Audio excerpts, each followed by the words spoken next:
I've got 8:58. Does everybody have that, about that? I thought I'd go ahead and get started.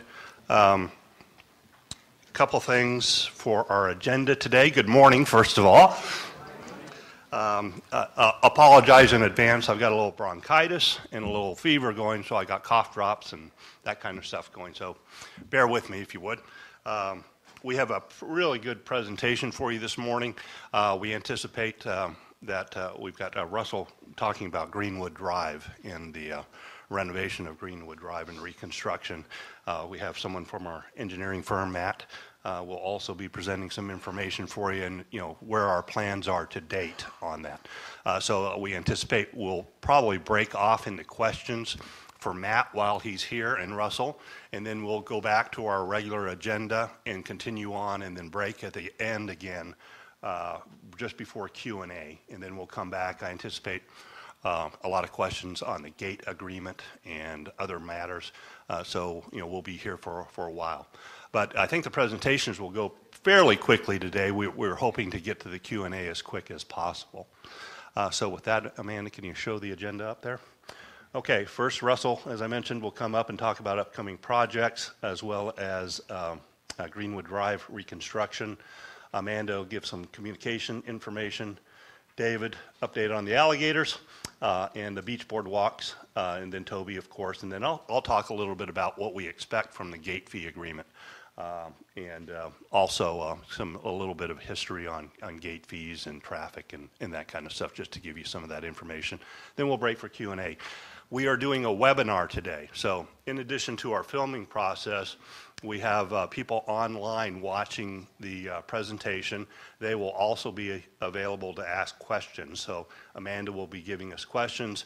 Marie and David will be handling the mics. So if you would, when we do get to Q&A, if you would wait for Marie and David to bring you the mic so that we get your question on the recording. Okay? All right, with that, I'd like to turn it over to Russell. Russell, come on.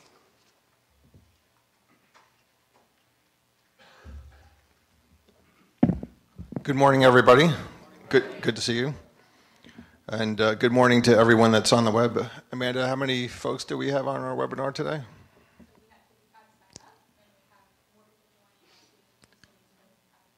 Excellent. That's great to hear. So our first time with the Community Coffee using the webinar, and we're trying to reach out to our larger audience and to improve our communication and reach much more property owners. Let's see if we go to the first slide here, if it's going to move. Okay, there we go. Just a couple notes before I talk about this. Recent weather has been quite the challenge for us in the maintenance department in Sea Pines. We've had nearly 10 inches of rain in the month of July and another 7 inches of rain in the month of June, double what we had last year. So our crews have been out there busy cleaning off catch basins on a daily basis with these monsoons that we've been having in the afternoon, and tending to a lot of other issues. So our crews have been doing an excellent job keeping up with that, and we hope to get on track with some of our other projects. Most recently, we were in process of completing some updated landscaping at the Ocean Gate, if anyone's coming through there in the last day or so. Again, you'll see new landscaping inside and out the Ocean Gate, so really trying to improve the overall look back there as you come into Sea Pines. Sea Pines Timber Bridges have had a few questions on this and kind of what happened to the project. We've been a little bit stalled with working through permits with the state of South Carolina, OCRM. We have a walkthrough today and hoping to finalize that permit approval and looking to start sometime here in August and or September. We expect the project to take about 3 months in total. First constructing the two new bridges at 25 and 26, and then reconstructing the existing timber bridge that's on Greenwood Drive in Sea Pines, which is pictured right here. So that bridge is in disrepair and needs a full replacement. I've shown these pictures before, but essentially this is what the bridges will look like. ARB has approved this. The bridges will have a stainless steel cable running horizontally to improve visibility for pedestrians walking on the bridge. We'll be stamping crosswalks across Sea Pines Drive in those locations. There's already a stamped crossing over here on Greenwood, but again, that's the scope of the project. So if anyone has questions on that, certainly happy to take them when we momentarily break. Oh. Deer Island Bridge. We're working with our engineers on this and on a repair plan. We have a meeting scheduled for later this week, in fact, to meet with our contractors. And this is a project that will also take about 3 months and scheduled for the fall. This project has kind of gone back and forth versus repair and rebuild, but we will be making repairs that we feel that will last about 10 years from the point the project is finished. So that will take us well into the future with Deer Island Bridge. And essentially the bridge is going to look about the same as it does now. We'll be redecking the bridge as we wrap up that project. But one of the most important pieces is we'll be putting new pilings underneath the bridge to provide the structural support that the bridge needs for the next 10 years. So, and some of those repairs that we will make can be used for a future bridge if we replace the bridge in its entirety. So. Lawton Canal Leisure Trail Bridge, also scheduled for this fall. We'll be replacing this bridge, and this is over Lawton Canal, heading towards the Forest Preserve by the service road. It's just adjacent to where the horses and vehicles cross over into the Forest Preserve. Again, this bridge will look similar to the Sea Pines bridges with the stainless steel cable, and again, take about 3 months to complete this project. So a lot of work for this fall, very busy fall season for us here at Sea Pines.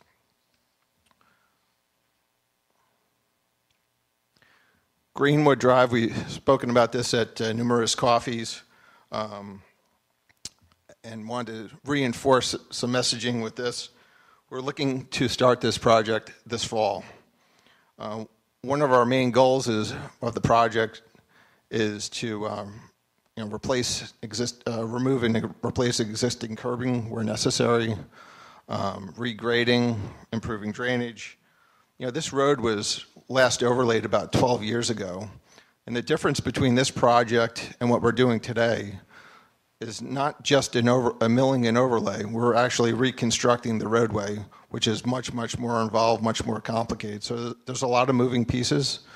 We've been working closely with Cranston Engineering, and as Brett mentioned, Matt Randall is here today and also will speak to some of the things that he's looked at as far as this project.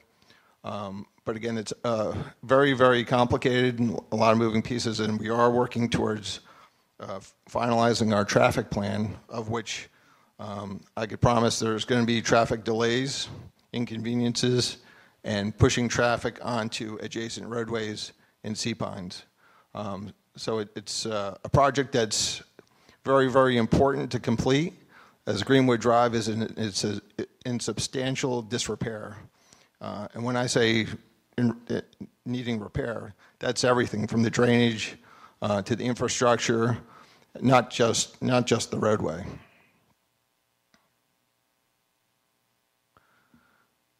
This is a photo of, some of you may have seen, of the original Ocean Gate into Sea Pines. So Greenwood Drive was not the original entrance.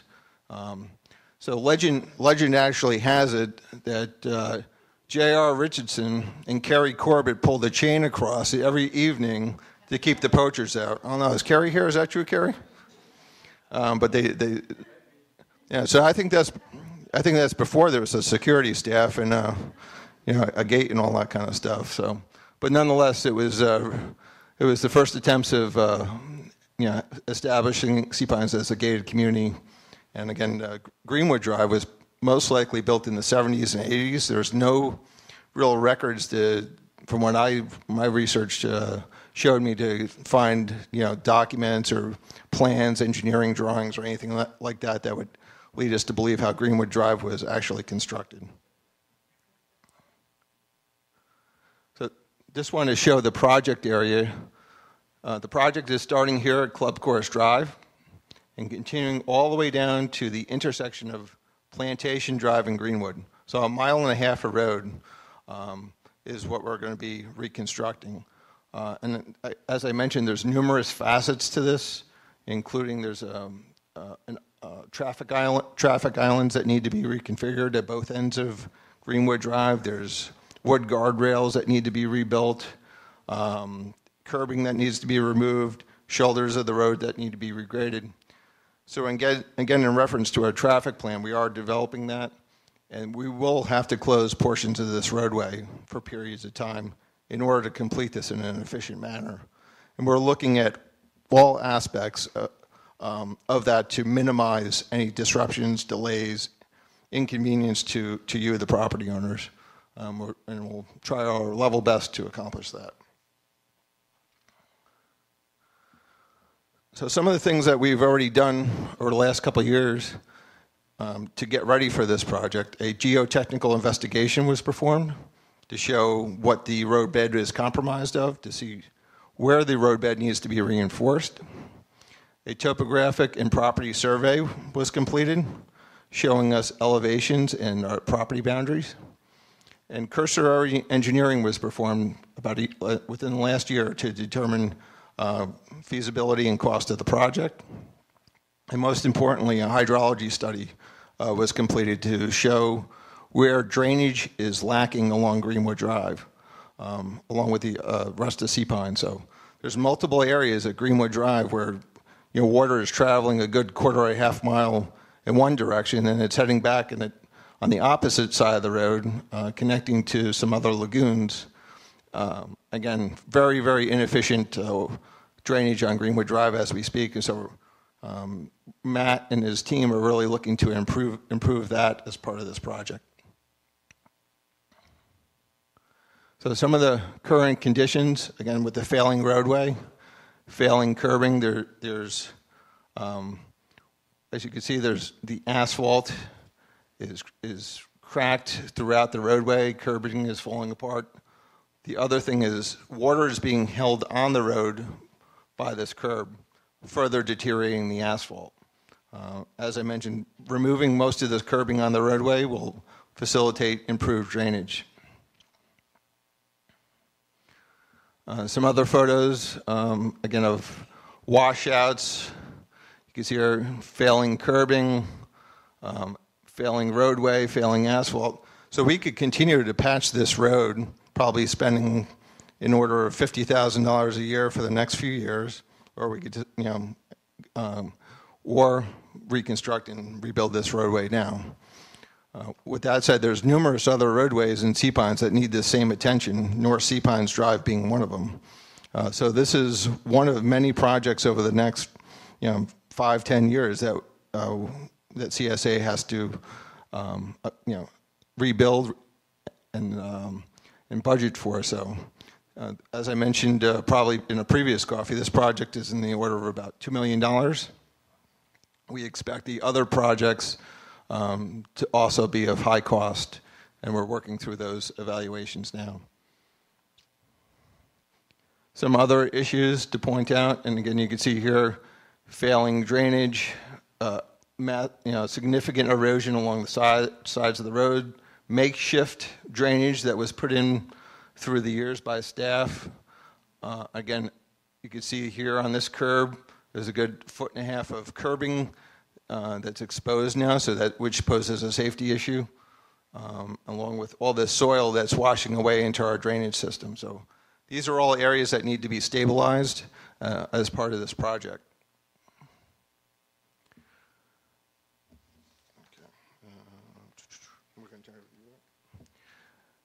So I'm going to turn it over to Matt Randall from Cranston Engineering. He's our civil engineer on the project. And Matt, you want to come up?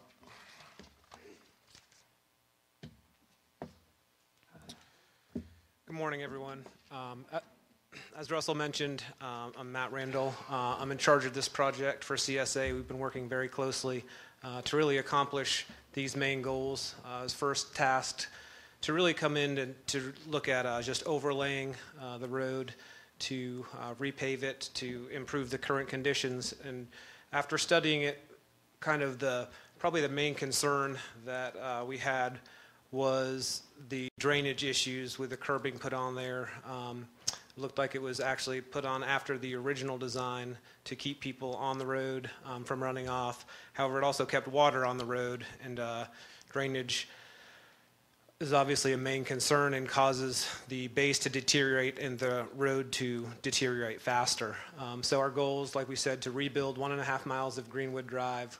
We want to stabilize and reinforce the roadway to extend the road life so we don't have to continue the maintenance and to repave. After even every 10 years, we're hoping to get a much longer useful life out of the pavement by reinforcing it. As I mentioned and Russell mentioned, we're removing the curbing because it really is holding water on the road, which is not only a safety concern while driving, it also deteriorates the road faster. And then another goal is to improve traffic flow and safety. There's some interesting configurations with passing lanes and turning lanes. We're looking to make those a lot more standard and bring them up to really SCDOT standards. And then again, not to mark on it, but drainage efficiency. So not only removing the curbs, we're also looking at adding additional piping and culverts crossing the roadways. We're enlarging many of them, improving them to reinforced concrete pipe, which will extend the life and of the roadway and increase the drainage efficiency to carry those waters to the different lagoons.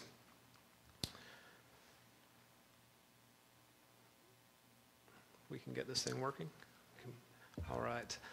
So once again, these pictures just show the reflective cracking along the edge of the pavement as well as the curbing. Again, and that condition is accelerated by the standing water on the roadways. And as you can see, the curbing will hold the water and we'll have to regrade the shoulders. So we'll be removing the curb, however, we'll also be grading a shoulder, so there'll be a standard 3-foot shoulder, grass shoulder, and then it will fall into a roadside swale, which will carry the water to the culverts and ultimately to the lagoons, where the stormwater will be treated before it is released into the marsh and other critical areas.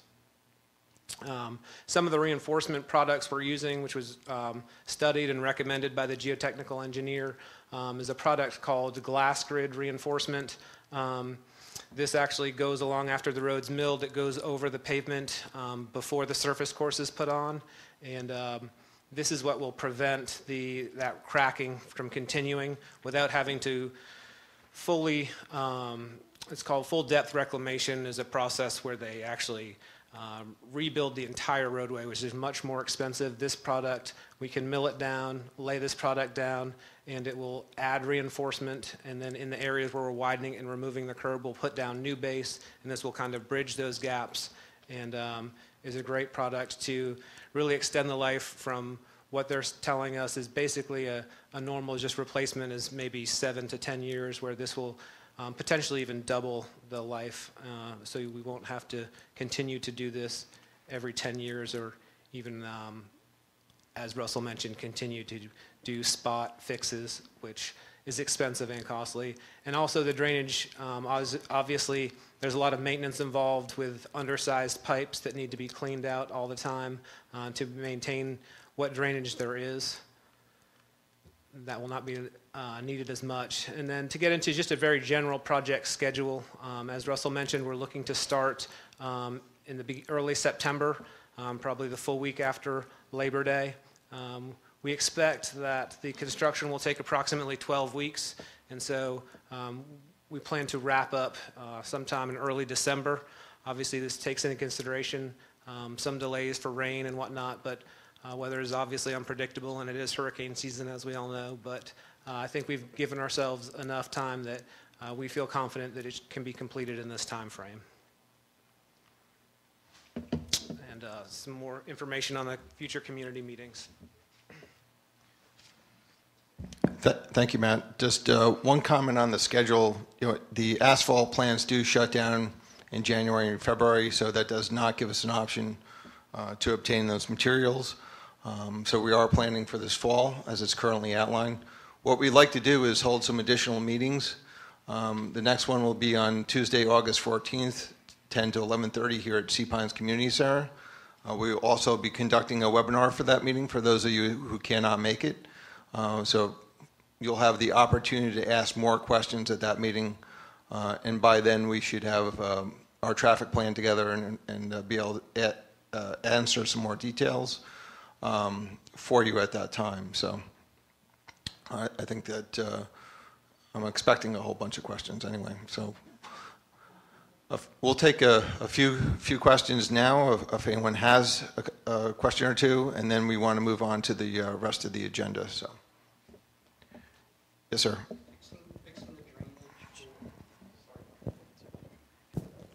Fixing the drainage for the roadway, are you also going to look at the drainage associated with the bike path so that you don't have unintentional consequences of flooding that worse than it is today?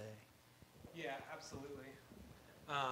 Basically, with the new design, we'll increase the roadway swale, so the water's not going to run over the bike path. It's in almost all locations, it's separated from the drainage swale that's currently there.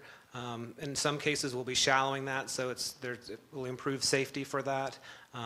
There are some areas at intersections where the multi-use trail crosses that will improve drainage there. I know that's we've found many areas there that are not drained properly. So all that will be improved, and we're obviously taking that in consideration. Even some of the crossings under the multi-use trail, we're improving the culverts under those as well.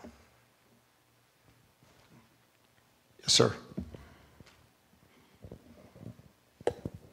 Could either of you comment on the perceived impact on Governor's Road, being the parallel opportunity for this?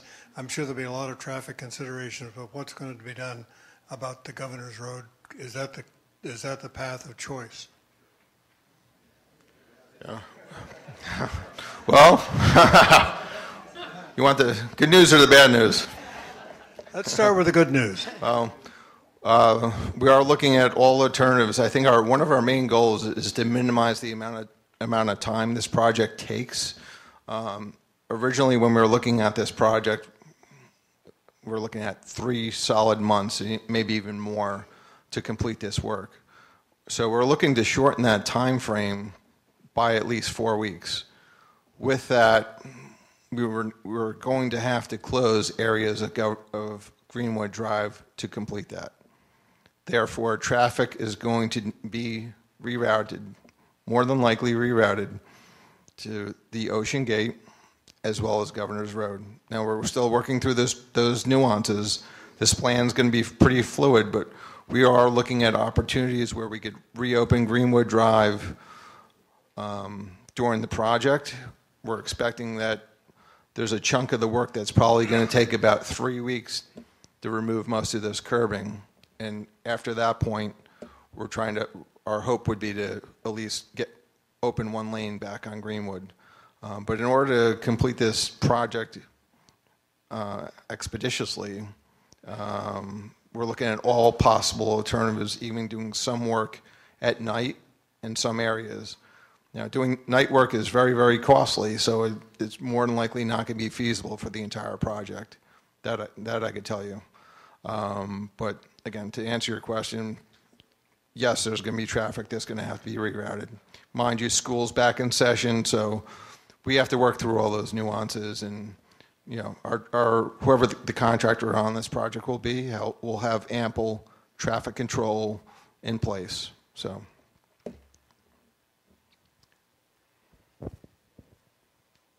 Yes, sir. What about using parking lot number 1 and number 2 as an alternative to Governor's Road? We have looked at that possibility. We're still looking at it. One of the things that we do have to do for this project is provide a substantial staging area for materials, equipment, supplies. So we're looking to use some of those trolley lots to accomplish that. And lots 1 and 2, the condition in those lots, I'm not sure it would sustain traffic for an extended period of time, even if we reinforced those lots with additional material, and there's other associated costs if we did temporary paving and whatnot. But we're still looking at all options. So, sure. Testiello. Question from the webinar. Will moving trucks be able to access club course? Moving trucks. So regarding large trucks, we are looking to send larger vehicles, triaxles, dump trucks, and the larger commercial vehicles more than likely to the Ocean Gate. If it's a small moving truck, van, home cleaning service, landscaper, smaller vehicles would still be allowed into the Greenwood Gate. So again, and club course. We will get tractor trailers in the club course. The road construction project is from club course to plantation. But we'll have to manage that at the gate to make sure that large tractor trailers that are going elsewhere in Sea Pines aren't going through. They would be redirected to the Ocean Gate, only those destined for club course.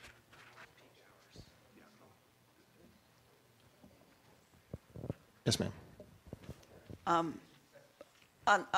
Also on the Governor's Road, last week or 2 weeks ago, I guess a tree fell down or something on Greenwood, and I could not get across Governor's Road. Please make some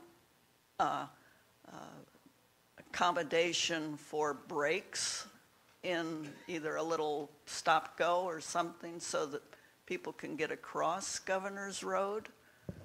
That's a problem.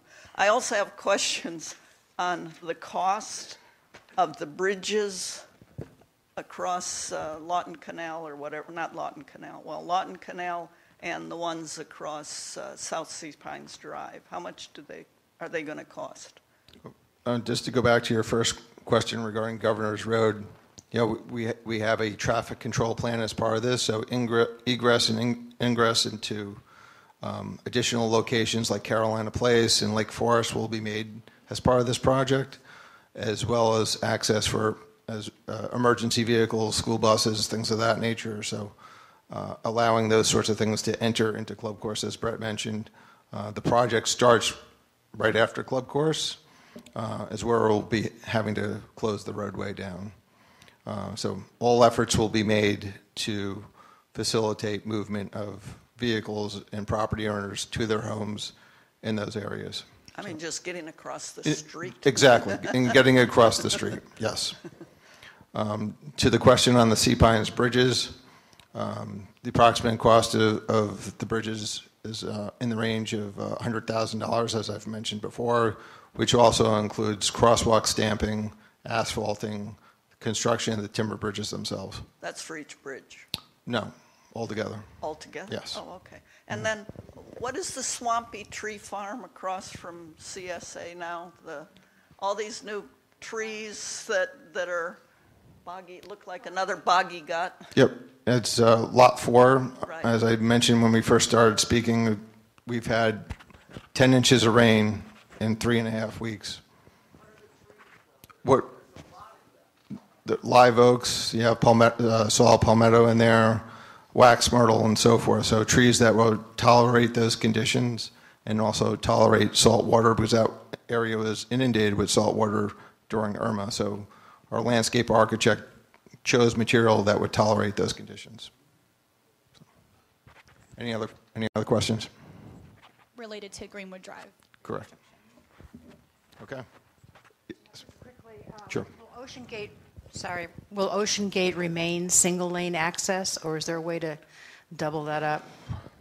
Great question. I think I think we have to look at all options on our traffic plan. We have not finalized it yet, but that's an excellent point and something that we have to work on with Toby and see how we might be able to improve flow over there, both in and out during the project. So, as I mentioned earlier, we're looking to rebuild North Sea Pines Drive next year if budget allows.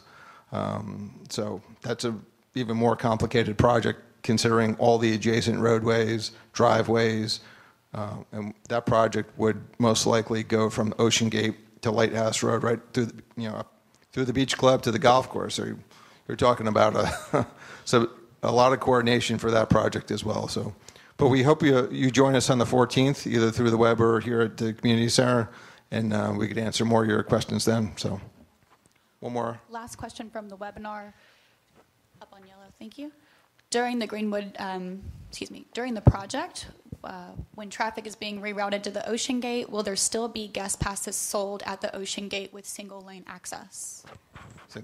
I think that's a question for Mr. McSwain, Toby.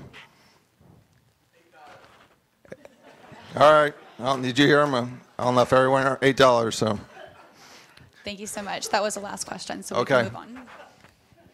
Thank you, Toby. You bailed me out. This is. Go ahead. Yeah, can you further?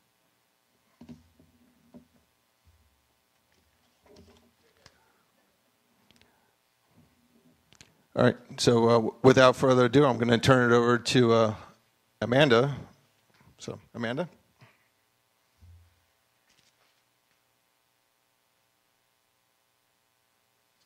Let me just check this since I'm not there any longer. There we go. Perfect. Good morning, everyone. My name is Amanda Sutcliffe-Jones. I'm the CSA Director of Communications. I appreciate you guys coming out this morning. Russell and Brett already made mention of this, but really excited that we're now able to offer this meeting via webinar to our property owners. So as of this morning, we had 55 people sign up, and right before I left that computer, we had 51 people on the line with us. So very excited. Those other 4 people, come on and join. But we are excited to have those folks be able to join wherever they are. As a side note, from the webinar perspective, you can join from your tablet, your cell phone, you can join from your desktop computer. So even if you guys happen to be traveling for the next coffee, you can always join as well. So that's very, very exciting for us. So a couple of agenda items I'd like to cover. We are... ARB, the Architectural Review Board, has open positions for 2019. They have 2 full-time positions. Those positions this time around are being appointed by the ASPO Board of Directors. Those individuals serve 3-year terms. They cannot serve more than 2 consecutive terms, and that again is the full-time position. They do have 1 alternate ARB position currently open for 2019. That position is appointed by CSA and ASPO Board of Directors. That individual serves a 1-year term as the alternate, and the alternate may not serve more than 8 consecutive terms. The ARB meets every Tuesday.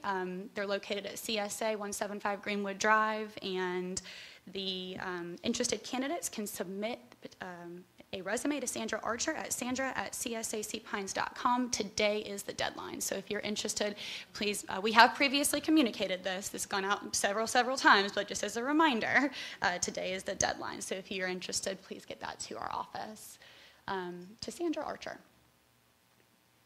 So CSA and ASPO Board of Director elections. Again, we've previously communicated this information, but just as a reminder, wanted to make sure you guys were seeing it on its deadline date. We have the nominating committee. So our ASPO nominating committee members consist of Charlie Miner, who is the chairman, Dave Borghese, and Richard Matthews. CSA's nominating committee members are Charlie Miner, Dave Borghese, Michael Tucker, and Mark Griffith as ex officio.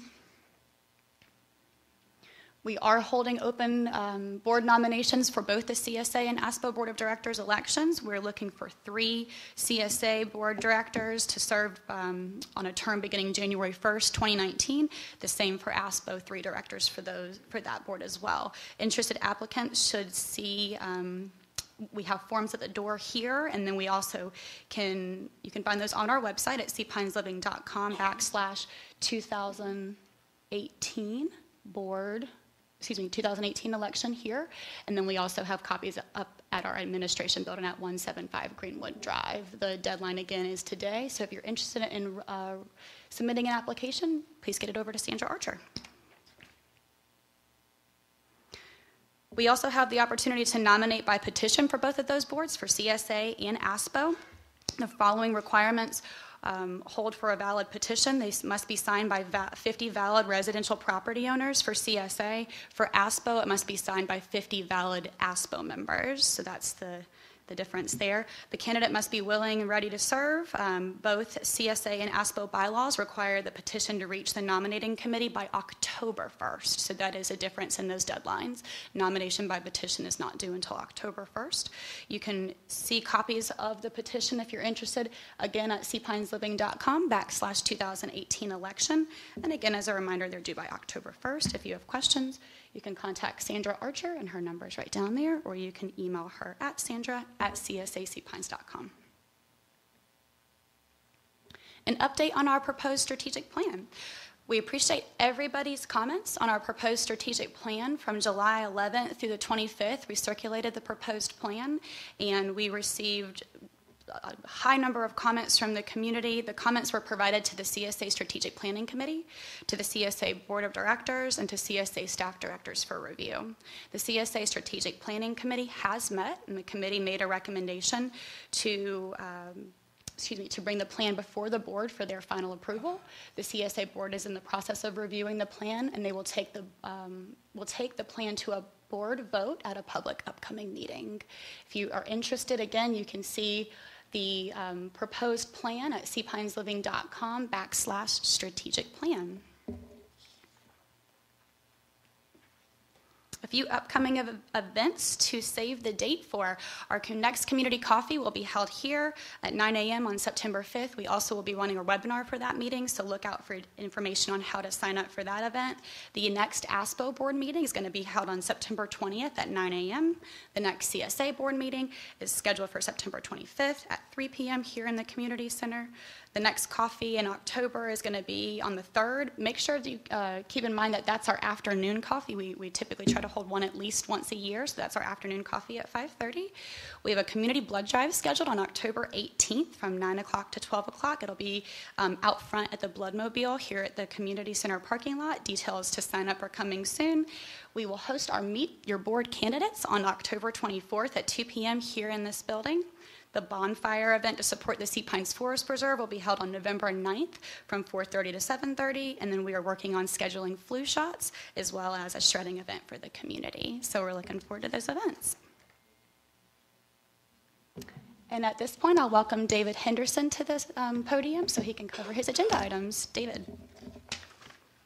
You want this?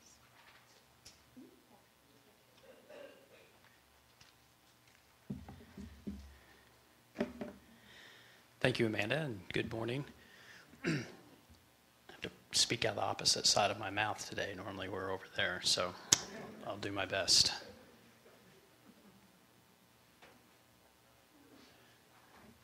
All right, we're going to start with the beach and boardwalk update. At the last coffee we had in June, the town had finished sand fencing all of Sea Pines, or from Canvas back down to beach marker 12, so just beyond Tower Beach. That's where the sand fencing stopped. At that time, that work had been completed. They had started dune plantings, but they hadn't finished, and then they ran out of plants, and then they ordered more plants, and then they came back in. But the dune plantings were finished in mid-June. So for all of Sea Pines, from Canvas back to beach marker number 12, the town projects to install sand fencing and plantings have been completed. And I showed this picture at the last coffee, but the point, other than to show you that the plants that went in are pretty small and the fencing that's gone in, is that this photo was taken shortly thereafter the fencing was installed, and you can already see at this time that sand began to accumulate or accrete as winds began to move it around. And that process has continued to this day.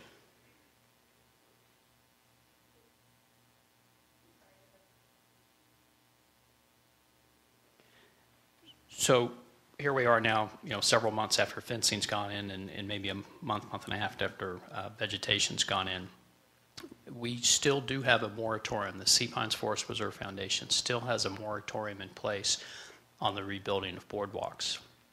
Now, this moratorium is in place from beach marker 18 out to Canvasback Road, or beach marker 48. We are now beginning to receive requests to consider lifting of that moratorium. And so last week, a review of the conditions that we have on the beach was done. We had representatives from the town, natural resources, as well as the state OCRM. And what we found is that there were 3 general conditions on our beach. One is from Land's End to beach marker 18, that's around Cedar Waxwing. You may recall that this was an area that was renourished by the town prior to Hurricane Matthew. So it was done before Matthew, and then Matthew happened, and then as a result of Matthew, the town then came in and was doing previously scheduled renourishment, picking back up at beach marker 18, or Cedar Waxwing, and then heading originally towards East Beach Lagoon, which is where they were going to stop. Well, then Irma came along, and as a result of Irma, they extended that renourishment area to beach marker 43, which is around the Duck Hawk area. And then the third area is from beach marker 43, which is at Duck Hawk, to Canvasback, which is beach marker 48. And there has been no renourishment done on that stretch. At the end of the day, the majority of Sea Pines oceanfront was renourished, either pre-Matthew, post-Matthew, post-Irma. The only stretch that has not been is this last section between 43 and 48. But what we found is that conditions are changing and sand is moving at all of those locations. And again, the previous circumstances I described are a little bit different, but the end result is all the same. Sand is moving. So what we are doing is looking at the beach trust policy and potential changes that may need to be made to that policy to accomplish the objective of the policy, which is to protect the integrity of the dune system. So a couple specific examples here just to let you know some of the challenges that we, CSA and oceanfront owners face, is on the left, excuse me, you'll see Tower Beach, boardwalk number 13. If you are familiar with Tower Beach, next time you're down there, take a look. But when Tower Beach boardwalks went in, and Tower Beach is a little over 4 years old, this is the main boardwalk. When it was in, it was built to specifications, which is generally speaking 2 feet above dune contour. The reason why the state and the town allow, and in some cases encourage beach boardwalks, is that it gets that foot traffic off of grade, which allows sand to move in hopefully accrete, vegetation to begin to grow. Those roots hold the sand together, and it forms the integrity of your dune system. If you have foot traffic on grade, that will prevent that from happening. So when Tower Beach went in, everything was up to snuff. But because of the renourishment work that was done prior to Hurricane Matthew, you can see in this photo that the boardwalk is now actually on grade towards the termination. So this is the end of the boardwalk. What that means is that now instead of protecting that dune, as that dune continues to accrete or to build up, it's going to compromise the dune because we have a obstruction or a defect that we have put right in the center of that. Slightly different circumstance, but at the end of the day, kind of the same thing. To the right is CSA boardwalk number 45. That's in the Green Heron area. So this was an area that did not receive any renourishment after the storms. And some of this, or most of this, may have been existing prior to the storms, but the conditions are what the conditions are.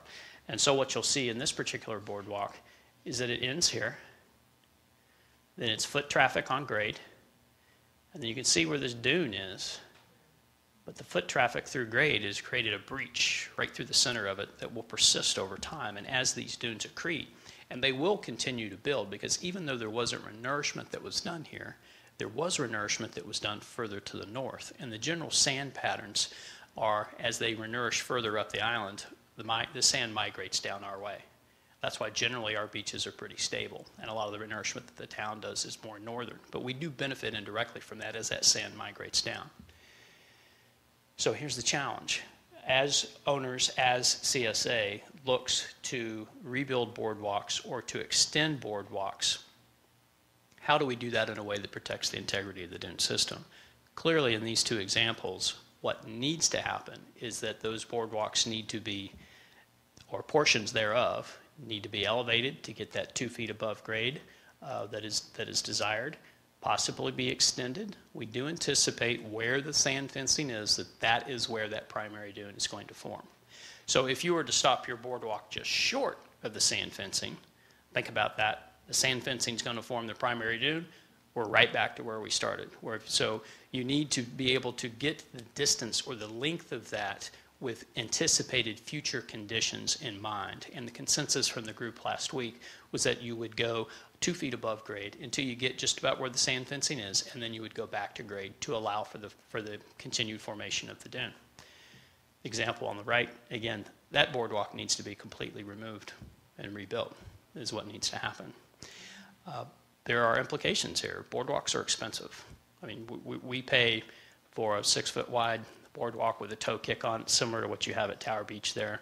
We're paying about $150 a foot on average for boardwalk construction. So these are not cheap endeavors. Also, even after we do that, or you owners that are on the beach do that, things are still changing. So there is the real possibility that you make it right today, that tomorrow it may not be right. And again, going back to the intent of the policy, it is to protect the integrity of the dune system. So our challenge is to consider potential changes to the policy that the trustees could consider at next month's meeting that would allow us to do that, while at the same time trying to be as equitable as we can and to give as much prediction to owners because of these implications, particularly financial, that any potential changes may have. So more to come on that. All right, let's talk about some fun and interesting stuff. The Alligator Research Program. If any of you have been to the recent coffees, you have heard about this. I want to take every opportunity I can when talking about the project to acknowledge the financial contributors. And all of you belong either because you have to, or in some cases because you want to, or because you patronize these businesses. All of you are contributing to this. So thank you very much. This project would not have been made possible without your support. So it is a cooperative project with Clemson University. They are looking at sea pines and 4 other communities up and down the coast to look at alligator movement and behavior. It is a multi-year study. The photo to the left is one of our study animals. That particular male is 11 foot 6 inches long and was collared or transmitted with that little black Twinkie-sized thing behind his eyeball there with a GPS transmitter. It sends or collects the location up to every 3 hours, and then when it gets a good satellite signal, it'll upload all that location information to the satellite. The satellite then sends it down to Clemson. I had hoped to present you with updated information. We're due for a batch, but it's a good news, bad news thing. I don't have updated information. But the good news is that the reason why I don't have updated information is that the principal investigator, Dr. Kathy Jakowski at Clemson, had a baby girl 1 week ago today, which was 2 weeks earlier than planned, which is why we weren't unable to get our updated alligator location information. But I do have some information to share that is an update from the last time I presented. Also, the graduate student, this is a PhD level project. The graduate student, her name is Angie Kidd. She has come on board now. So it is anticipated now that she is on board that we will be able to get updates in a more timely manner and get those out to you.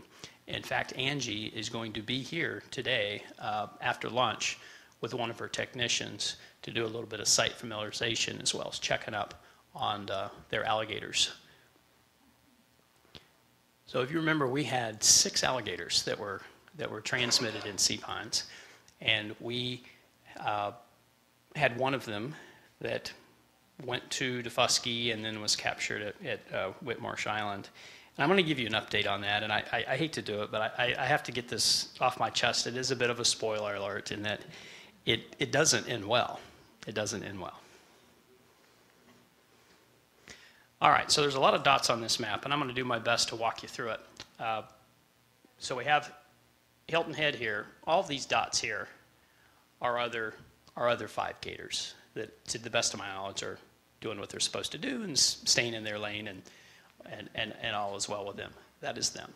So our gator that we talked about at the last meeting was captured on number 8 of the country course, and he was about a 9 foot 2 inch gator, was originally captured on April 24th. April 24th is the day of capture. Well, He left club course on May 3rd.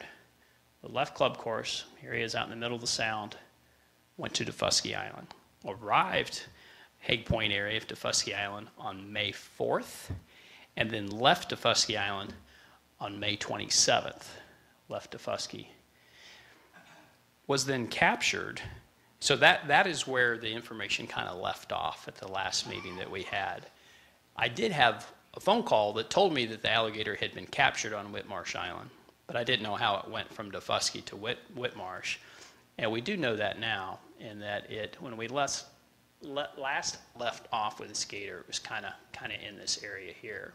But we know now that it went here, here, here, here, here, and was captured on Whitmarsh Island in a private residential yard by a commercial trapper in Georgia. So now we're interstate things. So now we're in Georgia. So after some phone calls and negotiations, it was decided that the Alligator would not be destroyed, but would be released. And we wanted it to be released as close as it could to the original capture site.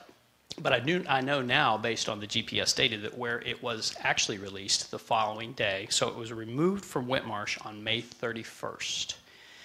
It was released June 1st, the next day. But I know by looking at the data, and I can go day by day by day, is that it was not released at the capture site, but it was released up here, where Highway 25 crosses the Savannah River. That's that swing. I think it's an old swing bridge, if any of you all are familiar with it. But it may have been that was where there was convenient river access. There is a public boat ramp there. But when you look at the data, I inferred that because I had a location here, and then the next day the location is here. So I think that's where it was released. The gator, after hanging out in that area for a few days, then began going down the Savannah River. And then so now the direction that you're seeing here, again, it was released here, was down this direction. So it comes down here, goes right by River Street. I don't know if you all are familiar with that little cove directly across the river from River Street where the tugboats will moor. I don't know if you all are familiar with that. It spent a few days in there, kind of went as far as it could, came back. Then came back down Savannah River. This is interesting here. So this is its direction of travel from here to here. It crossed its path that it had taken when it came from Defusky Island. It crossed its own path. So it could have taken a left and come back. But for whatever reason, it didn't. It kept going. So we know that on June 11th, it was right off of Tybee Island. All right? It then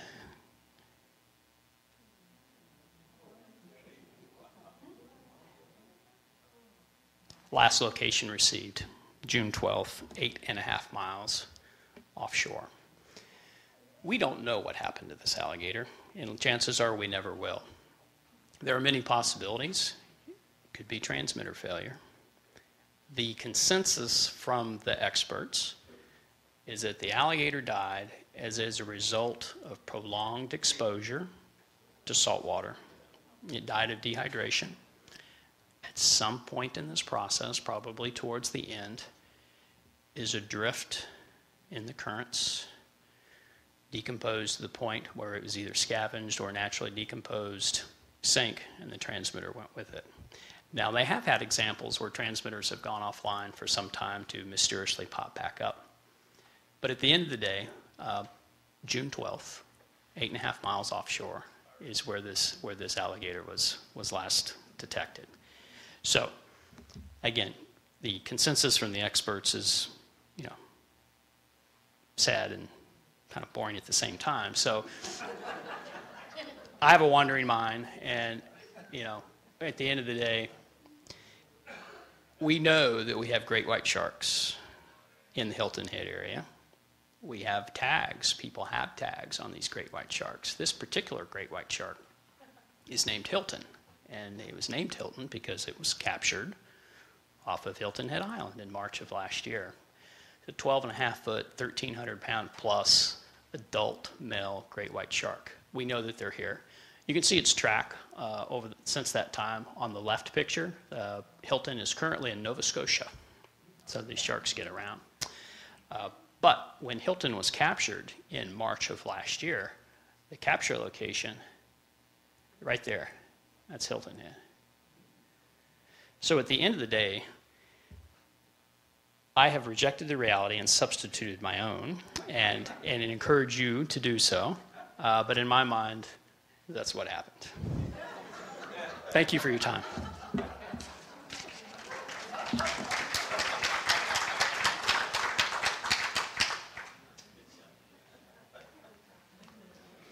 Good morning. Just a couple of quick updates. As you can imagine, I don't have to tell you guys, it's been busy. Not a lot of serious incidents have occurred in the security department. A lot of late night swimming in the pools, playing music too loud, parking in the wrong driveway. The list kind of goes on, but for the most part, it's been very good. Nothing serious.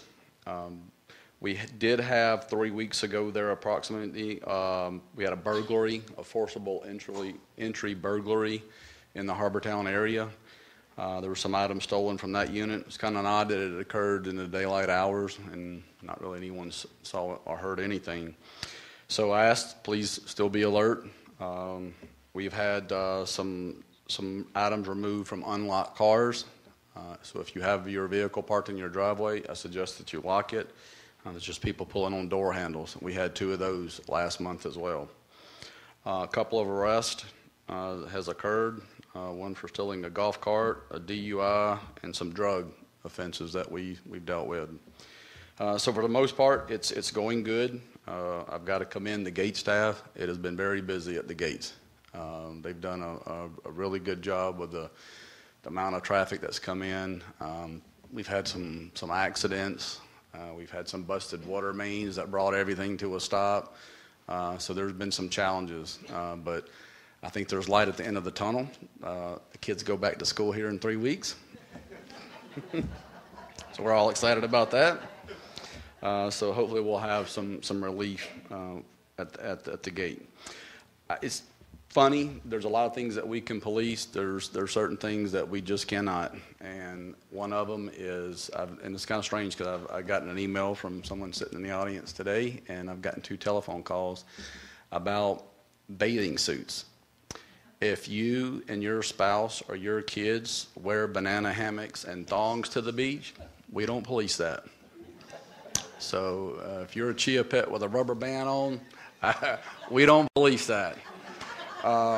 So there is no restriction for the town of Hilton Head of what is worn on the beach. So don't get upset. We're not going to go tap on someone laying on a towel to say that you're inappropriately dressed on the beach. But with that, the beach is going really good. The beach patrol continues. I do ask, one of the biggest issues that we're dealing with on the beach, you cannot put a tent up and leave a tent or some structure up on the beach overnight. So if you're missing one, chances are it's behind our office. It's been collected, so if you're missing a tent, I think we have 10 of them right now. You can't put something up and leave it on the beach overnight. That's in violation of the law. Glass, we are encountering a lot of people. I mean, you would think common sense would prevail here, but you can't bring glass bottles out to the beach. It's not a good idea to do that. So we're trying to police that. The kites we are having, people fly a number of things, but the stunt kites, please be careful with that. Fishing, with the beach trust and the area that we police, the Sea Pines Beach Trust owns to the mean high tide mark. To what I tell staff, the fluffy sand at Sea Pines, the wet sand belongs to someone else. That's not what we police. We don't control the fishing. The town of Hilton Head, which surprisingly when I looked into this, there's 4 designated swimming areas in the town of Hilton Head. There's not one on our 3-mile stretch. So the beach club is not a designated, by the town of Hilton Head ordinance, a designated swimming area. So what that means is the entire stretch of the Sea Pine Beach, people can fish anywhere they want. We don't monitor. We don't come down and tap someone. We have been down where Someone has caught a shark, we notify the town of Hilton Head. At the end of the day, the fisherman has to leave. You can't, once you catch a shark, your day is done. It's not a, I don't understand it. It's a town of Hilton Head rule. It just doesn't make a lot of sense to me. When you're at the beach club and it's literally wall to wall of people and you've got some guy there fishing with dead shrimp, what do you think you're going to catch? You're going to catch a shark. So we are monitoring that. But one important thing that I've got an email on, and I do want to say thank you to the people here in Sea Pines that help with the turtle patrol. They contacted me 2 weeks ago. They've added additional personnel to help come out because the turtles are hatching now. To find turtles in holes that were dug from somebody's activity the day before. We all have had kids. When you go to the beach, you got to dig a hole. We're asking, please help us spread the word to fill the holes in. The beach staff, I've got a shovel on the back of our vehicle. I tell the staff, you see a hole, fill it in. So they're finding hatchlings in holes that someone dug the night before. They've added additional personnel to come out in the morning to help attempt to control that. So please help us spread the word with the turtles. I just received an update from the town of Hilton Head. We're expecting flash flooding today and going into tonight, so please prepare for that. And I would probably take a look at the weather forecast in the next few days. We're expecting heavy rains this evening. And in closing, I'd like to make mention we had an employee who passed away this past Monday a week ago, Martha Hottenstein. I'm sure many of you had the opportunity to either talk to Martha or see Martha standing at the gate. She worked the gate for a number of years. She was in our patrol division. She was a good person. She passed away Monday a week ago. And staff is still dealing with that. We have grievance counselors that have been at our office. She was here almost 4 years, and she made her mark in here in Sea Pines. She was a really good person. Really enjoyed working with Martha, and the family came. We had a service here so that we could have some closure for the staff here at the community center, and we asked if you would like to make a donation, and some property owners have, and we do thank you for that. It would go to Deep Well in Martha's name, and I want to say thank you to Deep Well because they helped cover the cost of the services. It's a great organization, so the family has asked that we would make a donation in lieu of flowers. That we'd make a donation to Deep Well in her name. We are donating Martha's car to Deep Well. There's a family that's waiting for the car, so her vehicle will go to a family in need. And we miss her. I wish it didn't happen, but it did. And so we're trying to get through this time to deal with her loss. But that's all I have. Thank you.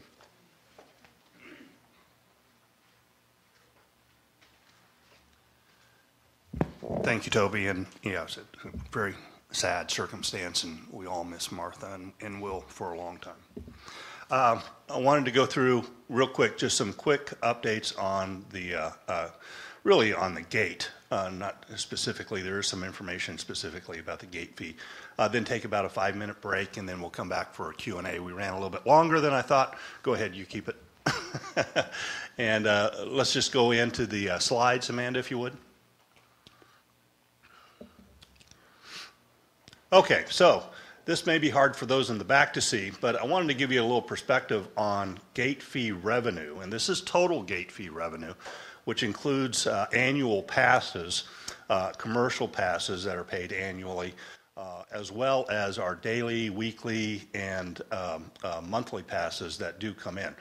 Up in the upper left-hand corner, you see the revenue that CSA experienced in 1989, our first year of operation. And you can see that we had about 935,000, 936,000, or 22.6% of total revenue come from gate fees.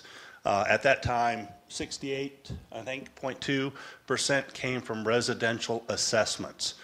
Over the years, we saw some changes. In 1999, a $2 increase occurred in the gate fee. And you can see that that jumped the gate fee revenues up to 32% of total. And you can see that residential assessments declined by about the same percentage, 10% or so from where it was in 1989. Fast forward, we haven't had a lot of gate fee increases until 2014 when we had a $1 increase. Last year, we did a $4 increase on commercial revenues from gate fees. That accounted for, and we didn't know at the time how much it would account for. We had a thought that it might be about a 20% of our daily gate fees, but it turned out to be over the last 12 months, 28% of our daily passes issued. And now, as of 2017, you can see that gate access is now up to $4.7 million, all of those fees. And that is only a partial year of that $4 increase from commercial. So it's now at almost 39%. We certainly anticipate with the full year of $4 at commercial as well as the $2 increase from the existing gate fee that goes into effect today, that percentage will go up, and the residential assessments are now down to about just under 50% of total revenues to CSA. So that's just a little perspective on that. Next slide. Okay, daily visitors. This is total passes sold, correct, Victoria? Day passes sold over the years. And you can see from 2000 we were about 300,000. In 2015, it looks like we hit a peak just under 400,000. And then we had a downtick in 2016.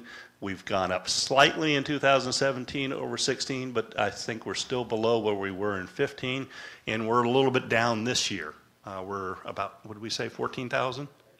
13,000 down this year to prior year in daily fees, in daily passes issued. Revenue, however, because of the $1 increase that we did in the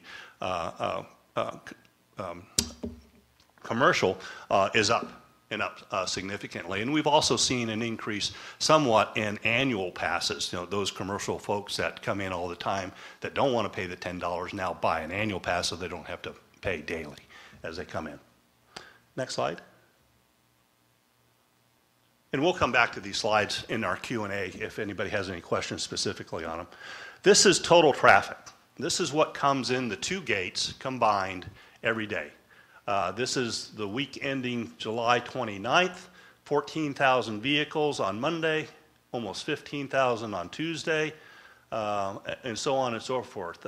Thursday and Friday, we hit the peaks, 15,120. That's total vehicles coming inbound at the two gates. Okay, a lot of cars.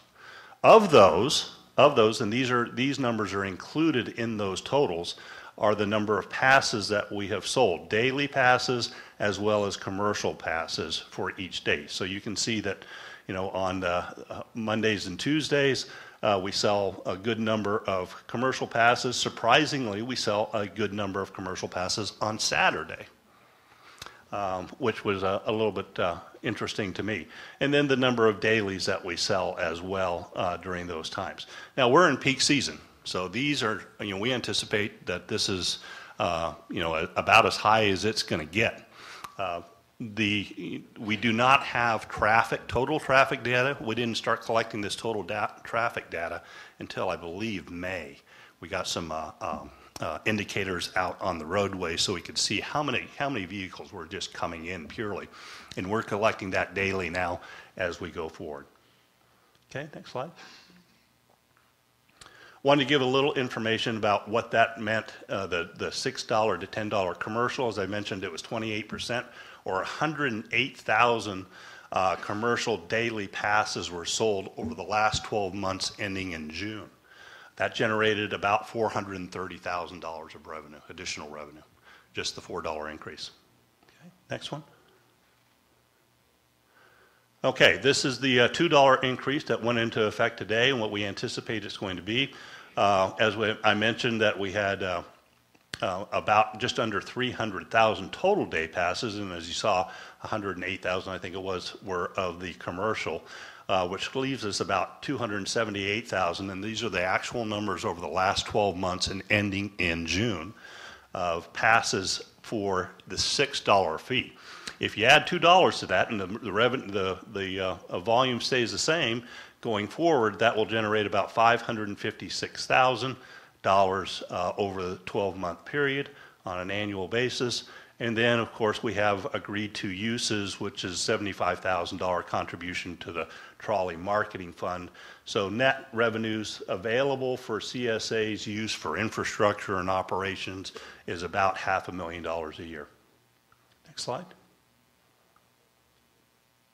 Okay, so the two generate about $900,000 a year between the commercial increase and the residential or the daily visitor increase, less the $75,000 that goes into the marketing fund, about $1 million a year that will be available for infrastructure. So roadways, as Russell talked about, that we can fix the roadways and do these projects moving forward and not change other services that we're providing through CSA.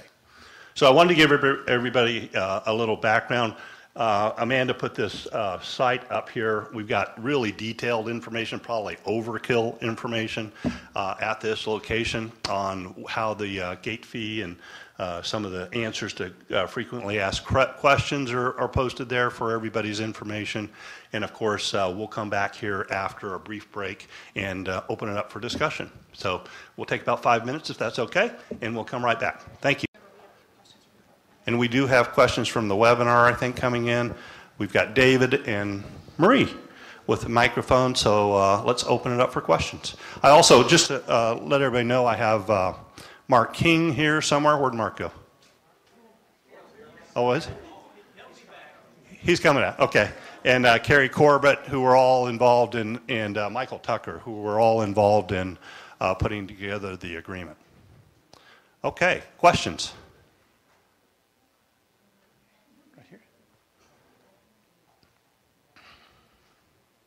And the questions are good for anything that we talked about, by the way. I'm not just focused on the gate fee. The Alligator via GPS.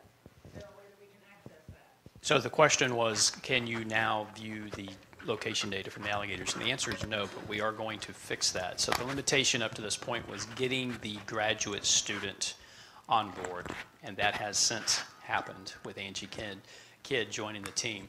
So it is our intent to be able to get updates from them as frequently as we can. I think if we could get perhaps twice a month, we'd be doing pretty good. So it will never be real-time data, but we do hope to make it publicly accessible and get it updated as frequently as they are able to get us updates.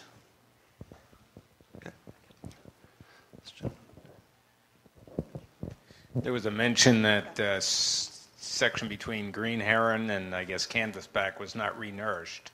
Is that going to be renourished, or is that going to just stay the way it is?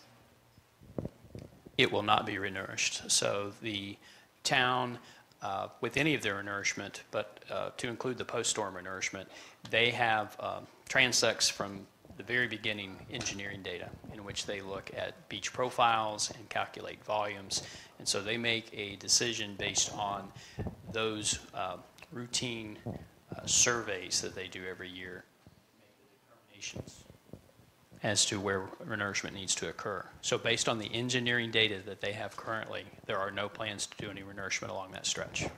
But you will benefit from renourishment that was done further to your north based on previous experience as that sand over time migrates down this way.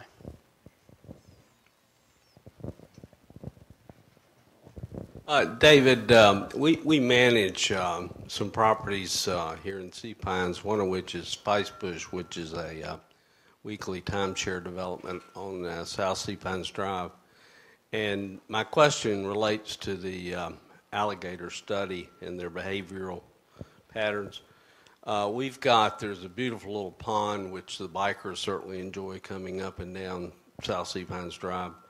And we've got usually one, if not two, gators that appear to be pretty much the same gators seasonally that travel up and down the canal that sort of parallels South Sea Pines Drive and dumps, I think, into the South Beach Lagoon or the marshland down there.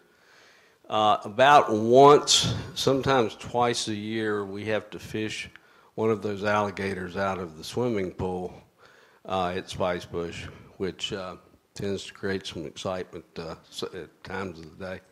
And what they do is they basically burrow under the cyclone fence that we've reinforced, but they just burrow under that and wind up in the pool, and we call you guys and you fish them out and put them back in the canal or in the forest preserve or whatever.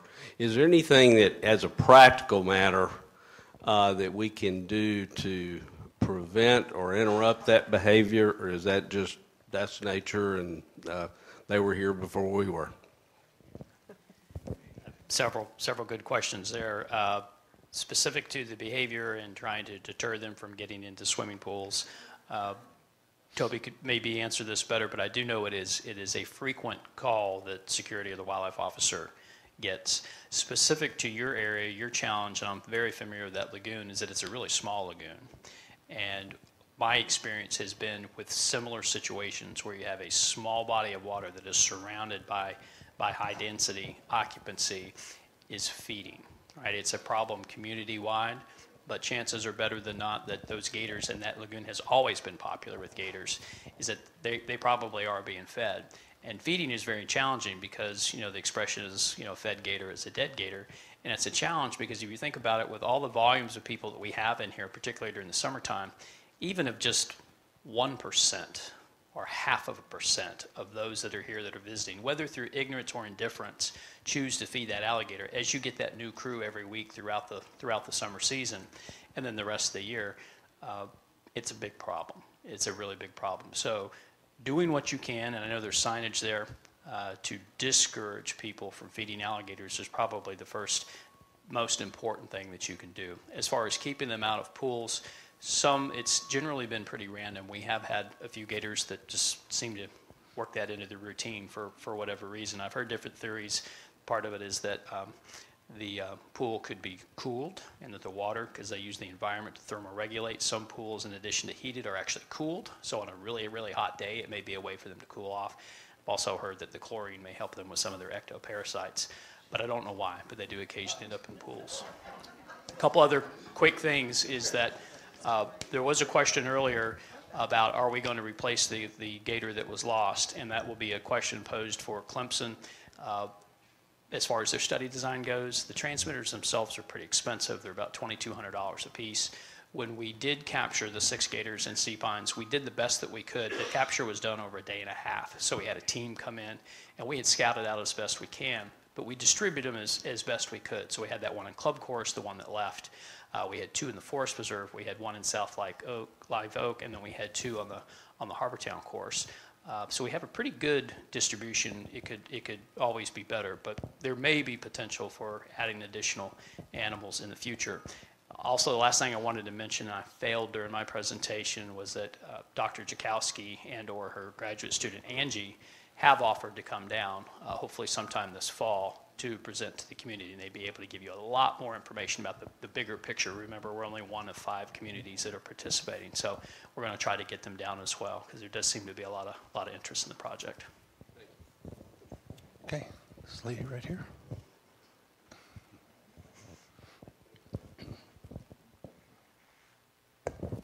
Hi, the strategy number 9 that you've sent out, all the different things you're going to try and change to develop the forest preserve into a must-see experience. Okay, are you going to do cement roads there so the bicycles can go in there? No, and all that's really exploration. So they're looking at how we can improve the forest preserve for visitors and the entire experience there, but there is not an intention to pave a road. How about the access points for recreational use by kayaks and stand-up paddleboards? Again, just a suggestion to see, whether it would be something that the Forest Preserve even wants to consider. Charlie, you want to come up and talk about it a little bit?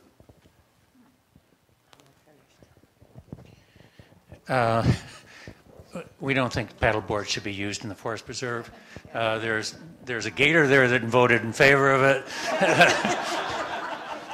But we disregarded that vote. It didn't really count. I've been on the Forest Preserve Board for quite a while now, along with some other people here. Ted particularly chairs it. And our commitment really is to keep the Forest Preserve natural. The problem we have one of the big problems we have with the Forest Preserve that has been a concern of mine for a number of years is that every time we have a rain, it turns into a mud pool out there.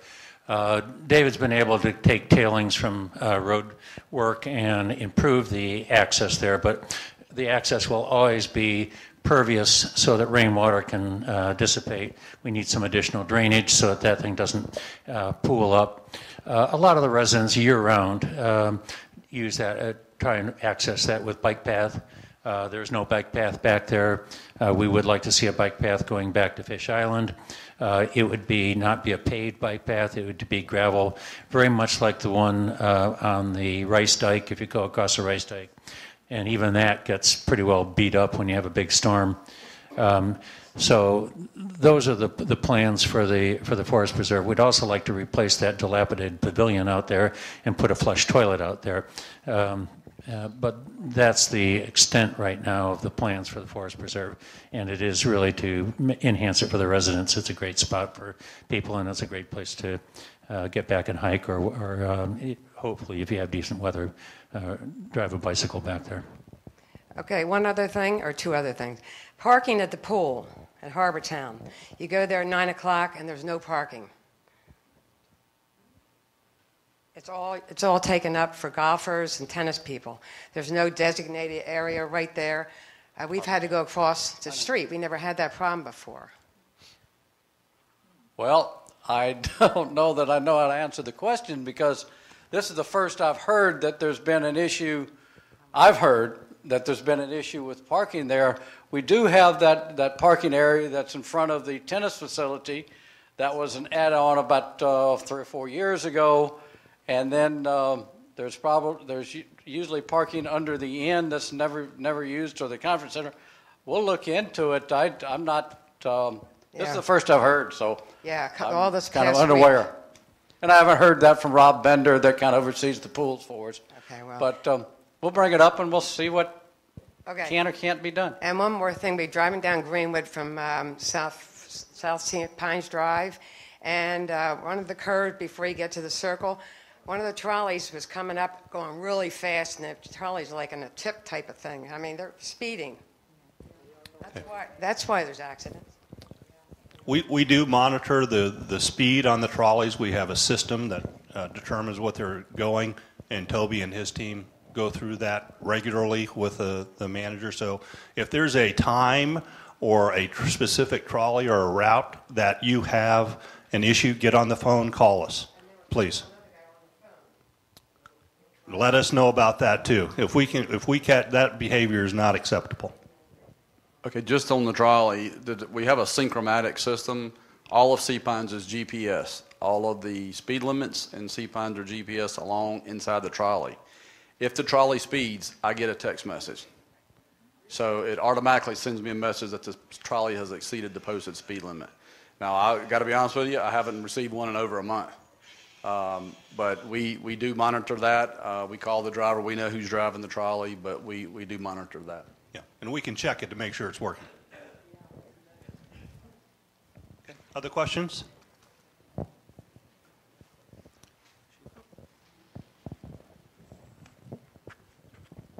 So what other terms were in the gate policy change? Is it, I know you showed us the revenue change, but what were the other terms and concessions that were made? And when will those contracts be made available?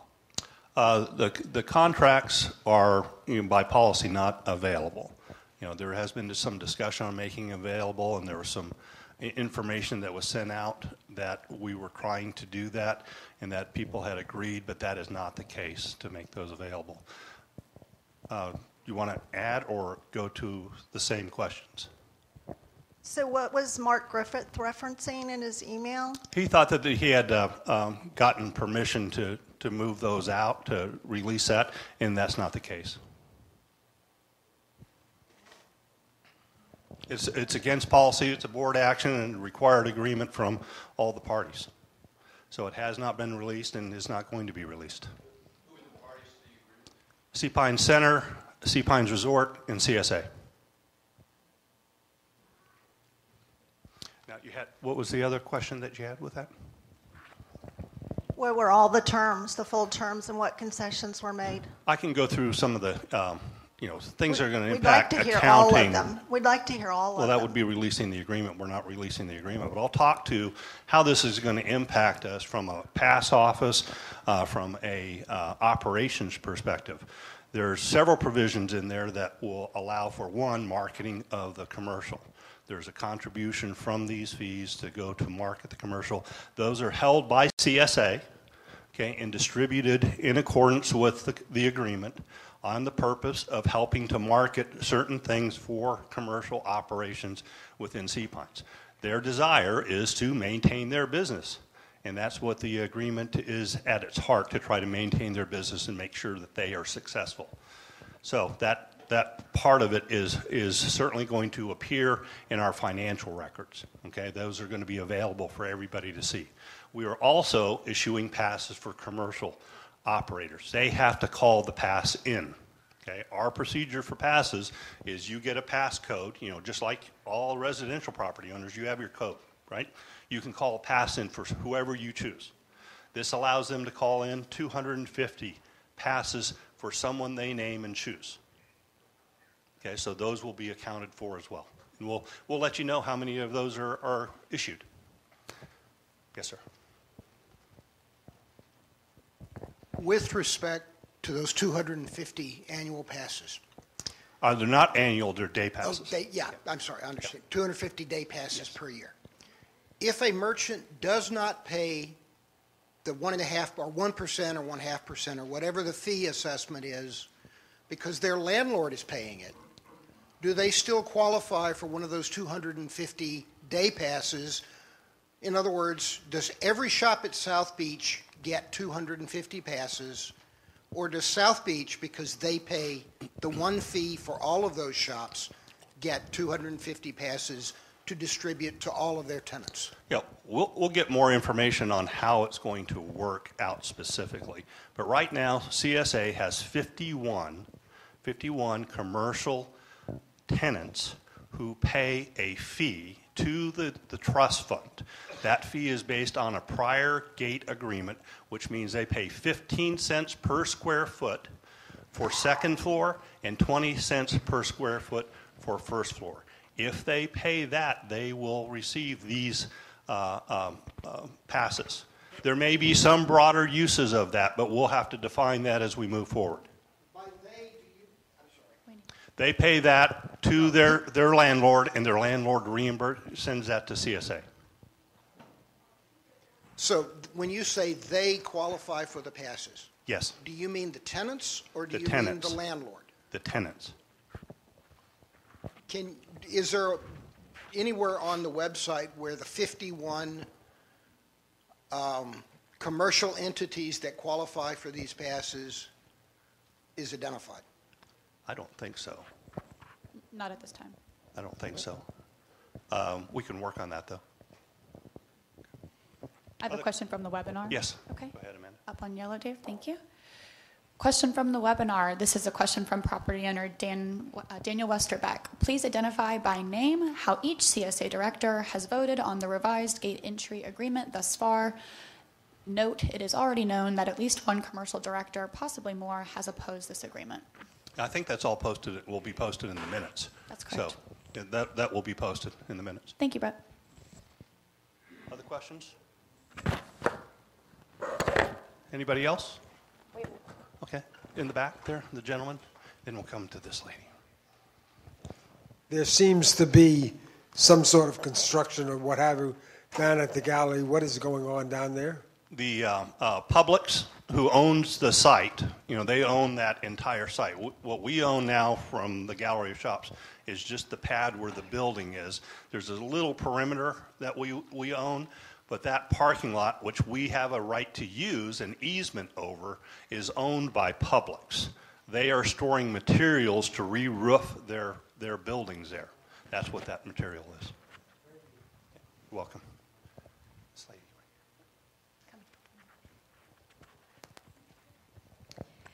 I would like to know why we're still paying for the trolley when that is strictly for the commercial interest. It's really for the tourist. I know very few property owners that have ever used the trolley except maybe during Heritage.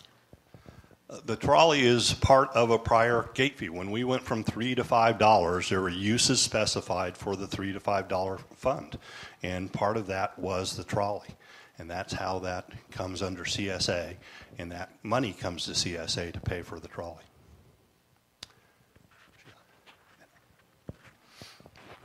Can you walk us through the increases in the marketing fund that's coming from the new gate fee? And can you tell us if we're still obligated to pay those if there's a hurricane and we don't have the traffic to sustain those? The new fees or all fees? The new fees is $75,000 for the $2 increase. And that is an obligation to pay. We pay, our understanding is we have agreement that we will pay that monthly moving forward in a prorated basis into the fund. That fund is for the commercial operators. There's a committee of 3 that will distribute that fund or manage that fund. If they don't use all that money goes into an infrastructure fund for trolley-related improvements. As long as it's $2. If it goes up, there's an incremental increase to that. There's another $75,000 for each additional $1 increase in the gate fees should those conditions be met. As long as the volume doesn't go down.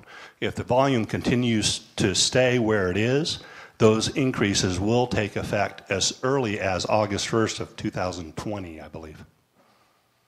So the first one, the $1 increase to $9 would happen in 2020 on August 1st. Others?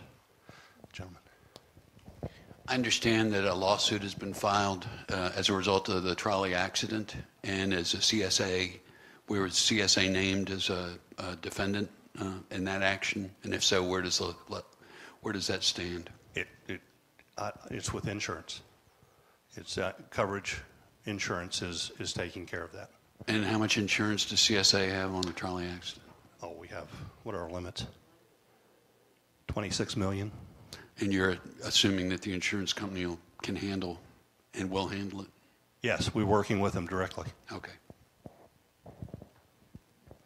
Yes, Amanda. Question. From the webinar? Mm-hmm. Okay. Question from the webinar. This question comes from property owner Max Miller. Who was the party that asserted approval rights that delayed implementation of the gate fee increase? Did CSA resolve whether that party actually has approval rights? They have approval rights, and there is delays from all parties. Thank you. Through the process. Just to go back to the those fees again. You said, so there's a marketing fund that is separate and independent of number of cars or anything like that? This $75,000? There is a marketing fund. There are various contributions from prior commitments to that fund. One part of that is a fixed fund that must be spent in that year and is determined for cooperative marketing. There's a second fund that was tied to the $1 increase when we went from $5 to $6. That's 20 cents per vehicle that comes in, and that's based off of all vehicles. That's commercial as well as the daily visitors that we've now separated out. And then this third contribution is from the $75,000 that comes from the additional $2 going from 6 to 8. Is that the 13.5 cents a vehicle? Yes. Well, it's 13.5 cents based off of the volume numbers I showed you. So if those volume numbers stay the same, it would be that amount. It could be more or less. Okay. So basically, you're going to get to the $75,000. Yes. So in addition to that, you're saying that there's 51 commercial entities getting 250 or the potential of 250 day passes. Yes. Quick math, 12,000 passes, right. $8, another $107,000. That's essentially going into them being able to market. Well, no, it doesn't go in. They just get the pass. I mean, they wouldn't have to, if that person has a pass awaiting, just like your guest as a residential property owner, they would pick it up at the pass office, and, they would be called in by the provider, whoever the commercial interest is. We would give them a pass code. As I mentioned earlier, they would call that in. They could come by the pass office, pick that up, and proceed through the gate. But it's track fundamentally how many they issue. another $100,000 that we are giving them, the commercial interest. I would say if they're benefiting from that. They have that benefit that's coming out of we're not giving them anything but a pass. But we're not gaining that. That's correct. Sounds like we're giving that to me. We're giving them a pass, which equates to some value. Yes. And when did it start? It started today. Today. Yes. Okay, so we don't know what the usage is or anything like that. We do not. Okay. Okay. Just to cap that, I really appreciate your communication. Longtime visitor, 40 years plus, 20 years owner, but only full-time here, less than 2 years now. And just through the hurricanes and everything else, I thought the kind of communication that came out was just really top-notch. Thank you. So I appreciate that. Okay, others?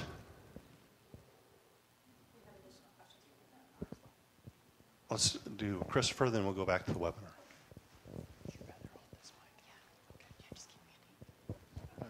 Thank you. My question has nothing to do with the gate pass agreement. Okay. Have we passed on that? Or I don't interfere with people's trends of thoughts. So I can hold my question till...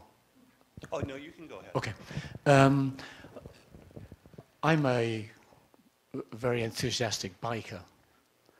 And I noticed the message as you come through the gate reminding visitors about the jurisdiction rights of vehicles. I think that's a great idea. I just wonder whether we could actually soften it a little bit and also remind drivers that courtesy goes a long way. Yeah. In the 17 years I've been riding around the plantation, increasingly drivers are showing a great deal of courtesy. But I do not try to cross Greenwood Drive during the day. It's too dangerous. I actually go to the gate, cross over the gate and come down. I just wonder whether we could actually tone the message down a little bit, soften it, and say, there are more than one road users here. Please beware. Toby, I think you and Amanda determine the message, and right. I know we have limitations on how much we can put on that. We do. Thank you, Brett. To your point, Chris, I'm open to feedback for that sign, so if you guys have additional recommendations, please send them my way, info@csacpines.com. Certainly we want to be cognizant of our property owners, visitors, guests, your guest, everybody that comes into the community, so certainly we want to get that message out, but as a biker, you sort of expect to see one message, and then as a road traveler on a vehicle, you expect to see one message. So I'm open to feedback and appreciate the comments, so we can get that updated for us.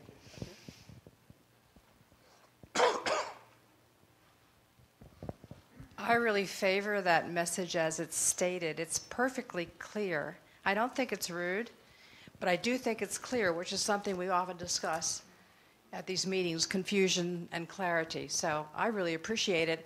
And I'd venture to guess it might be making a difference. I hope so. So that's sort of the thing that we have to take into consideration is that one person's message might be taken a little bit differently. So we'll just look at making sure we're passing the most effective communication as possible within certain limitations. As a vehicle driver, you only see that message for a short time as you come in. So we certainly don't want to have it be, one consistent message for, all day long on the displays. But we were trying to be thoughtful and meaningful in the messaging. So we'll continue to do that as best as possible. Thank you. Others?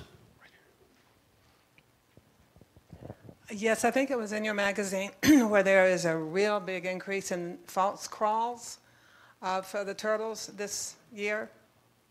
Does anybody suspect why that may be happening? I saw one the other day. I didn't know what it was until I read where the turtle just comes up and spins around, and apparently that has happened a lot this year. False crawl. It was. Excuse me, it was in the CSA magazine, I'm pretty sure I read. That was not something in our publication. I don't believe that in our newsletter. You may have seen that in another publication, but I'll have Karen Kinderman speak to that. She's with the Turtle Trackers and might be able to shed some light on that for us. It was probably in the Pines magazine that you saw that, but and yes, there is an unusually high number. I think we're at 78 or 80 false claws. And it's the typical same old reasons. Lights on the beach, interfering if somebody is too close to a mama or has a white light or is noisy. That distresses her, and she turns around and goes back to the sea. And as we know, then she either drops the eggs in the sea and they drown, or sometimes she tries again, within the next day. She needs to get rid of those eggs because she has another clutch coming. But yeah, there are unusually high number this year, and also unusually low number of nests on the beach. Is that all along Hilton Head, or is that just in Sea Pines? That's all along Hilton Head. But Sea Pines is a popular nesting area. Coligny is not. I wonder why. Thanks, Karen. And to speak to that, that's why it is so critical and crucial to make sure lights out, fill your holes, all of the things that we do from a sea turtle perspective and protection perspective to make sure that we're continuing to do that. So, Just an idea. On that marquee, just add that please fill your, I don't know, please fill your holes on the beach. That'll be on our okay. Karen and I have already spoken, and that's going to be on our list by Friday of this week. So, okay, I'm going to go to the webinar so we can grab some questions from there. Okay, so a question from the webinar. We have a few have come in. This question is from, from Mr. Stan Boyer. Stan is asking the question, how do you justify a $75,000 contribution for a $2 gate fee increase, but another $75,000 for a $1 increase for future? That was just what the requests were and what it took to get everything done in the agreement from the parties. The net of the $1 is still an additional, I think we calculated it yesterday, at $210,000 of operating income to CSA after that fund contribution. So $1 at these numbers that we showed still adds another $200,000. If the second dollar increase also occurs, that's an additional $210,000 based off of the numbers we've projected. Thank you. Another question from Daniel Westerbeck. He's asking, Mr. Martin, this is more of the, from a webinar perspective, we do ask that you ask a specific comment. It is hard to go through rhetoric in here, so I'm just going to read through as best as possible. This is more of the to have the past before you can read it stuff. The State Nonprofit Corporation Act and the Attorney General require the complete disclosure of all financial records. The proposed gate agreement is such a financial record, and full disclosure is required. Please identify the legal authority for withholding the complete agreement. The state law. Okay, thank you so much. And looks like the last question on the webinar. This is from Max Miller, a follow-up to his previous question. He's asking, are you saying that there is a party other than the Sea Pines Center and the Sea Pines Resort that have approval rights to change the gate fee agreement? That would be CSA. Understood. Thank you so much. That seems to be our last question from the webinar. Okay, one lady back here. Where am I going? So just to get back to the trolley question one more time.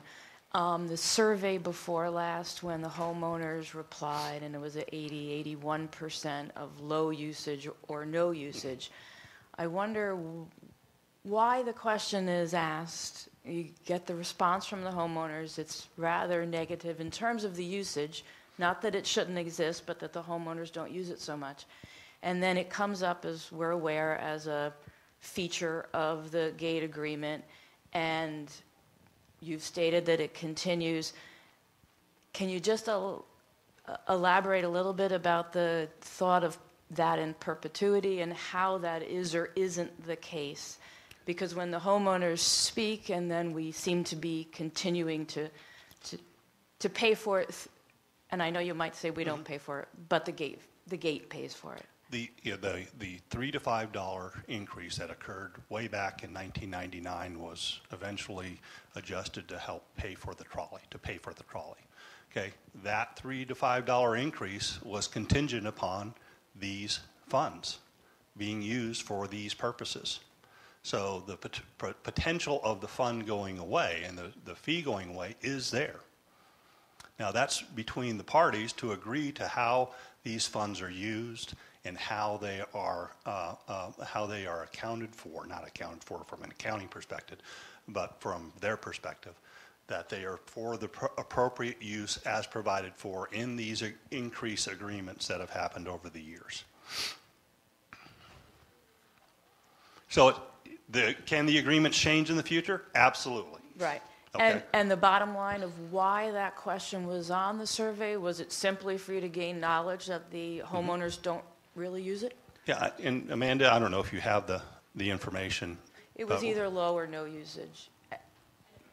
Yeah, it was to find out what usage was provided for residential property owners. So when they respond negatively, you kind of understand why, right? Because they responded negatively. We certainly understand the question and the thoughts behind the question. Thank you. I have a follow-up question on the webinar. Has a study been done to determine the cost and benefit ratio of the trolley, since CSA spends over $650,000 in hard dollar cost to operate the trolley, and with the base contribution of $65,000 this year, $75,000, and the incremental contribution of $78,000 this year, I believe that was meant to say 75. The trolley will cost well over $850,000 this year, with a reported 100,000 annual riders. The cost comes out to $8.50 per rider. Why not let the beneficiaries of the marketing fund, Sea Pines Center, Sea Pines Resort, and other businesses own and operate the trolley? I don't know where they're getting the numbers. So those are not correct numbers, first of all. Thank you. The trolley cost us about $325,000 to operate last year. That is not an average year. Average year is probably around $400,000. Because we depreciate the trolleys in our expenses, and now they are fully depreciated because we bought them over a depreciation schedule. So, an average would probably be in the $400,000 to $425,000, all in vehicles, labor, gas, repairs. That's what that is. The $2 fee generates about $700,000. So there's $300,000 of additional funds. Of that, $65,000 actually goes into this distributive marketing fund. Okay, so there's still money, but when you look at what we just did and the amount of money available today from the new fee increase is significantly more than what was done in the past through these prior gate agreements. One more, and then let's have this lady, and then we'll wrap her up. So it's a sort of a two-part question. One person is saying, can the folks that are asking questions in the audience identify themselves before speaking so they know who's speaking, if they would be able to do that? And then the second part of the question is, this is a question from Stan Boyer. So he's asking related to, I believe, covenant requirement. He said, since /square foot from commercial interest is new to me, is this in addition to the covenant requirement for 1% of income? It's not part of the covenants, it's part of the gate agreements. Okay, I just want to be clear of that. It's part of the gate agreements. Okay, this line. It is in addition to the 1%. Yes, it's not substituting that. Thank you. Hi, I'm Tish Bellion, and I'm just wondering, is there any plan to assess the small residential streets? We live on Sandhill Crane, and we have big potholes and dips in the road, so it's really been exacerbated by Matthew and Irma. I know the big streets are more important, but is there any plan in place to look at the small residential streets? Absolutely. And we have a reserve study. I think we've got that posted out there on timing. I'm not sure if it's all up to date on timing, but we can get information specifically on Sandhill Crane when that's in. I know we have large quantities of roadways to be done in the next 4 to 5 years, and they're throughout Sea Pines. You're welcome. Okay. Thank you very much. I'm going to go. Oh, I'm sorry. We got one more? I'm sorry. One more question about the marketing fund, trolley fund, whatever. In the previous years, the money from the gate fee increases, we were always told was part of it was earmarked for what was called the trolley fund, to fund the operation of the trolleys. And that was all. Yeah, I don't know where the operating part of that came, but it's always been used, from my knowledge, for marketing purposes. And that's for brochures and flyers and things for the trolleys. For the trolleys.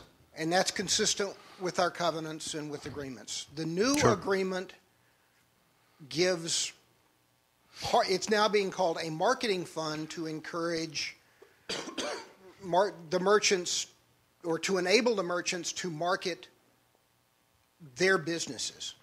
In one of your letters, you talk about competing with Shelter Cove. Mm-hmm. That's not using the monies to market the trolleys. It's subsidizing the retailers for their business operations. Is that consistent with previous contracts and with the covenants in the past, which I think require all of the funds to be used for the betterment of Sea Pines as a community? Well, it's provided for community services. Is it a contractual change in the covenants? No. It's not a contractual change in the covenants. Is it a change from previous agreements? Yes. Yeah, it has a little broader use and determination than previous agreements. Slightly. There has been a change in the description of that. Fundamentally, I don't think it's going to make any difference in how it's used, because it still is used for purpose, but there are abilities for individual events by individual stakeholders. Okay, anything else? Thank you. Appreciate your time.